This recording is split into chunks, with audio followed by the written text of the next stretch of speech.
Good morning, all student. Now we start our chapter 3, metals and non-metals. And in this chapter we have to reading our remaining classes. है ना, हम लोग हमारे जो पिछले class इसमें बचे हुई है उसके बारे में हम लोग पढ़ेंगे. हम लोगों ने properties of metals and non metals देख लिया था कि प्रॉपर्टीज होती क्या है और नॉन मेटल्स की प्रॉपर्टीज क्या क्या चीज़ होती है. जैसे कि मेटल्स आर हार्ड, है ना, वो हार्ड होती है. Non metals are hard and soft both. Metals have lustre and non metals have non lustre and also some non metals lustred है. देन नेक्स्ट हम लोग देखते हैं मेटल्स आर डक्टाइल बिकॉज क्योंकि मेटल के हम लोग वायर बना सकते हैं. And non metals are non ductile. फिर हम लोगों ने देखा था इनकी malleability. Metals are malleable and non metals are non malleable. मतलब कि हम लोग मेटल को पीट कर उसकी चादर बना सकते हैं, जबकि नॉन मेटल्स के हम लोग उसकी चादर नहीं बना सकते. तो आइए हम लोग अब मेटल्स की प्रॉपर्टीज देखेंगे, chemical properties of metals, and then हम लोग देखेंगे chemical properties of non metals. Okay, आइए हम लोग वन बाय वन देखते हैं. सबसे फर्स्ट जो इसकी प्रॉपर्टीज है वो है केमिकल. मतलब क्या है? रासायनिक विशेषताएं. किसकी? मेटल्स की, है ना, रासायनिक विशेषताएं. अब सबसे पहला क्या है? Action of oxygen. यानी कि हम लोग जब इसकी रिएक्शन ऑक्सीजन से करवाते हैं तो क्या होता है. तो आइए हम लोग बोर्ड पर देखते हैं. सबसे पहले यहाँ पर the first properties of metal is action of oxygen. यानी कि जब भी हम लोग मेटल्स की या धातुओं की ऑक्सीजन से अभिक्रिया करवाते हैं तो क्या होता है. तो देखिए अब आप लोग मेटल्स की आपके पास पूरी लिस्ट है. देखो आप लोग पेज नंबर 45 पर देखो, ये आपके मेटल्स की पूरी लिस्ट है. आप लोग इसको देखेंगे, ये पेज नंबर 49 पर है. तो हम लोग इसमें देखते हैं इसमें कौन कौन सी है. पोटेशियम, सोडियम, मैग्नीशियम, एल्यूमिनियम, है ना, gold, copper, iron, mercury. Mercury एक ऐसी मेटल है जो जनरल टेम्परेचर पर लिक्विड फॉर्म में पाई जाती है. ठीक है, जिसका यूज हम लोग थर्मामीटर में करते हैं, और जैसे जैसे इसको टेम्परेचर मिलता है ये और ज़्यादा एक्सपेंड होती है. तो हम लोग देखते हैं सबसे पहले ऑक्सीजन से यदि हम लोग रिएक्शन करवाते हैं तो क्या होता है. First when we react metals with oxygen, then after the reaction metals में मेटल ऑक्साइड. सबसे पहले जब हम लोग इसको देखेंगे तो जब धातुओं की ऑक्सीजन से अभिक्रिया करवाएंगे तो क्या बनेगा. मेटल ऑक्साइड, मतलब कि धातु ऑक्साइड. आप लोग देखेंगे उसमें तो धातुओं में क्या है, मैग्नीशियम. इसका परमाणु क्रमांक क्या है, 12 है. परमाणु क्रमांक 12 और परमाणु भार 24 के आसपास. आप लोग देखिए बोर्ड पर ऑक्सीजन से इसकी अभिक्रिया करवा रहे हैं तो क्या चीज हो रहा है, मैग्नीशियम ऑक्साइड. 2 अणु मैग्नीशियम ऑक्साइड के बन रहे हैं. यहाँ पर क्या है, 2 परमाणु है मैग्नीशियम के और यहाँ पर 1 अणु ऑक्सीजन का है. तो दोनों आपस में अभिक्रिया करते हैं ऑक्सीजन की उपस्थिति में तो क्या बनता है, मैग्नीशियम ऑक्साइड, है ना. यानी कि जो मैग्नीशियम है वो मैग्नीशियम ऑक्साइड बन जाता है और उसकी परत जो है वो थोड़ी धुंधली प्रकार की बन जाती है ना, काले कलर की थोड़ी बनने लगती है. नेक्स्ट हम लोग एग्जाम्पल देखेंगे. यदि सोडियम धातु, यहाँ पर 4 परमाणु किसके हैं, सोडियम के. सोडियम धातु के हम लोग ऑक्सीजन से अभिक्रिया करवाते हैं या उसको हवा में खुला रखा छोड़ देते हैं तो रिएक्ट करता है और Na2O, है ना, नाइट्रस ऑक्साइड बनाता है. और ये भी ऐसे सफेद कलर की परत होती है ना, इस तरह की परत बना लेता है. फिर हम लोग देखेंगे नेक्स्ट प्रॉपर्टीज. अब हम लोगों ने देख लिया कि जब भी हम लोग मेटल्स की यदि हम लोग रिएक्शन इससे ऑक्सीजन से करवाते हैं तो मेटल ऑक्साइड बनते हैं, है ना, मेटल ऑक्साइड बनते हैं. इसको हम लोग मेटल ऑक्साइड बोलते हैं. द नेक्स्ट प्रोसेस हम लोग देखेंगे सेकंड पॉइंट. फर्स्ट हमने देख लिया सेकंड, एक्शन ऑफ वाटर. हम लोग यदि धातुओं की जल से अभिक्रिया करवाएंगे तो क्या चीज होगा. तो आप लोग देखिए बोर्ड पर, यहाँ पर एक धातु है 2Na सोडियम, है ना, जिसके हम लोगों ने जल से अभिक्रिया करवाई. 2 जो परमाणु है वो किसके हैं, सोडियम के, और 2 यहाँ पर अणु हैं. ये अणु है, यदि एक होता तो ये परमाणु होता. ठीक है, तो ये क्या है, अणु है.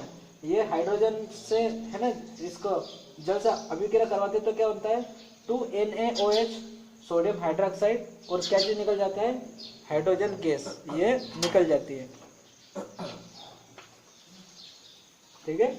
देन नेक्स्ट फिर हम लोग देखते हैं ये कौन सी धातु है, पोटेशियम। पोटेशियम की यदि हम लोग अभिक्रिया जल से करवाते हैं तो क्या होता है, तो हमको पोटेशियम हाइड्रोक्साइड बन जाता है। देखो आप लोग 2K 2H2O दोनों रिएक्शन करते हैं, 2KOH प्लस H2 बाहर निकल जाता है।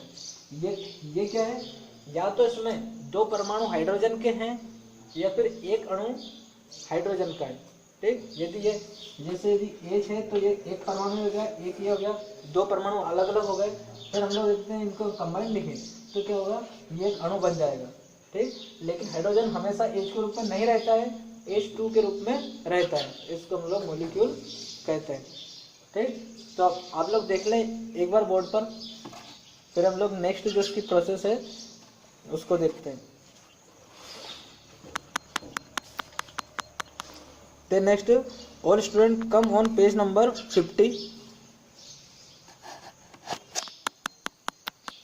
आइए हम लोग हमारा तीसरा पॉइंट देखते हैं। तो इसमें हम लोग देखेंगे कि जब भी हम लोग मेटल की एसिड के साथ अभिक्रिया करवाएंगे तो आप सभी लोग उस पर देखिए आगे। उसमें जब हम मेटल की रिएक्शन एसिड के साथ करवाएंगे तो सोल्ट बनता है, हाइड्रोजन गैस निकलती है और प्लस हीट एनर्जी के फॉर्म में निकलती है। तो हम लोग देखेंगे 2Na यानी कि सोडियम की रिएक्शन 2HCl से करवाएंगे। ये क्या है, दो अणु हैं इसके HCl के और यहाँ पर दो सोडियम के परमाणु हैं, तो दोनों के अभिक्रिया हम लोग करवाते हैं तो 2NaCl बन जाता है, हाइड्रोजन गैस निकलती है और हीट निकल जाती है। फिर नेक्स्ट हम लोग देखेंगे ये भी मेटल है, दूसरा Fe मतलब कि आयरन, ये लोहे का सूत्र है, किसका, लोहे का, है ना, इसका परमाणु क्रमांक 26 है। फिर हम लोग देखेंगे इसकी रिएक्शन हम लोग हाइड्रोक्लोरिक अम्ल से करवाएंगे, HCl हाइड्रोक्लोरिक अम्ल, तो बनता क्या है ना, आयरन क्लोराइड बनता है और हाइड्रोजन गैस निकल जाती है और एनर्जी भी साथ में निकलती है। फिर हम लोग तीसरा देखेंगे ये क्या है, जिंक, जिसको हम लोग सामान्यतः जर्मन बोलते हैं, है ना, जर्मन, उसको हम लोग जिंक की अभिक्रिया H2SO4, इसको हम लोग अम्लराज भी बोलते हैं और इसको सल्फ्यूरिक एसिड या सल्फ्यूरिक अम्ल भी कहते हैं। क्या इसका नाम, ये हाइड्रोक्लोरिक एसिड और ये सल्फ्यूरिक एसिड, है ना, H2SO4। तो दोनों की हम लोग जब रिएक्शन करवाएंगे तो क्या होगा, जिंक सल्फेट बनेगा, है ना, जिंक सल्फेट SO4 और हाइड्रोजन गैस निकल जाएगी और एनर्जी रिलीज होगी। तो देखा हम लोगों ने, जब भी हम लोग मेटल की एसिड के साथ अभिक्रिया करवाते हैं तो सोल्ट बनता है और हाइड्रोजन गैस निकल जाती है। फिर हम लोग नेक्स्ट प्रोसेस देखेंगे। तो देखिए अब आप लोग नेक्स्ट जो हम देखेंगे उसमें action of base with metals. ठीक है, यानी कि जो क्षार की अभिक्रिया हम लोग मेटल के साथ करवाते हैं तो क्या होता है, तो देखो इसमें 2Al एल्यूमिनियम, है ना, और एक है सोडियम हाइड्रोक्साइड। एल्यूमिनियम की सोडियम हाइड्रोक्साइड और जल के साथ अभिक्रिया करवाते हैं तो 2NaAlO2 बनता है और 3H2, है ना, तीन उसके हाइड्रोजन के अणु बाहर निकल जाते हैं और हीट जनरेट होती है। तो ऐसा इसको सोडियम एल्यूमिनियम ऑक्साइड बोलते हैं ना, और इसको जिंक एक है जर्मन, और इसके हम लोग पोटेशियम ऑक्साइड, इस के को पोटेशियम बोलते हैं, परमाणु क्रमांक 19 है, ऑक्सीजन, है ना, तो इसको पोटेशियम ऑक्साइड बोलते हैं, पोटेशियम हाइड्रोक्साइड, ऑक्साइड नहीं बोलते। तो इसकी जब हम लोग इससे अभिक्रिया करवाते हैं, ये भी क्या है, एक प्रकार के क्षार हैं। क्षार कैसे पदार्थ होते हैं, ये स्वाद में, है ना, कड़वे और छूने पर चिकने होते हैं, ये इनकी प्रॉपर्टीज है। दूसरा, ये नीले जो लाल लिटमस है उसको नीला कर देते हैं, है ना, जब भी हम लोगों ने एसिड बेस पढ़ा था तो उसमें हम लोगों ने देखा था। तो ये एक प्रकार के क्षार हैं, है ना, इनको हम लोग बेस कहते हैं। जब भी इनकी अभिक्रिया धातुओं से करवाते हैं तो हमको इस प्रकार के ये बनते हैं और हाइड्रोजन बाहर निकल जाती है। ठीक, फिर हम लोग देखेंगे इसमें आगे।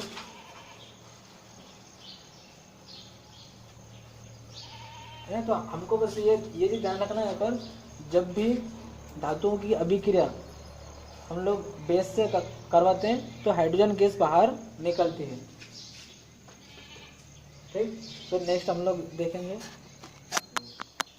है ना, डिस्प्लेसमेंट का मतलब क्या है, विस्थापन अभिक्रिया। तो हम लोग देखते हैं विस्थापन का सीधा सा मतलब होता है हटाना, है ना। तो जब भी, यदि मैं आपको बताता हूँ, कोई से दो हैं व्यक्ति, है ना, मान लो कि आप लोग साइकिल पर जा रहे हो, दो हैं व्यक्ति, अब उसमें से एक, ये जाना दोनों के जल्दी दोनों के हैं, तो एक को छोटा बच्चा बैठा है पीछे, और आप क्या चीज़ करोगे, जाना जल्दी है, उसको हटाए और अपन बैठ जाएंगे।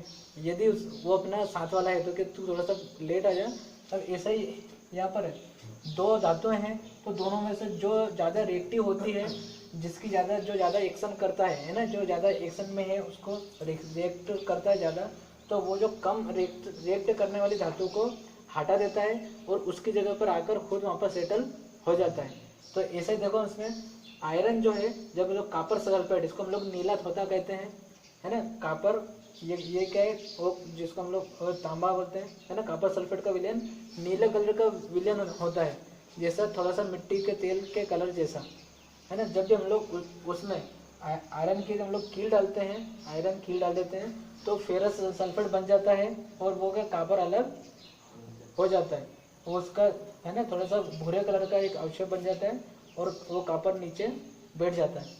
ऐसा यहाँ पर जब हम लोग मैग्नीशियम की अभिक्रिया इसके कॉपर सल्फेट से करवाते हैं, तो मैग्नीशियम सल्फेट बन जाता है और कॉपर धातु बाहर निकल जाती है।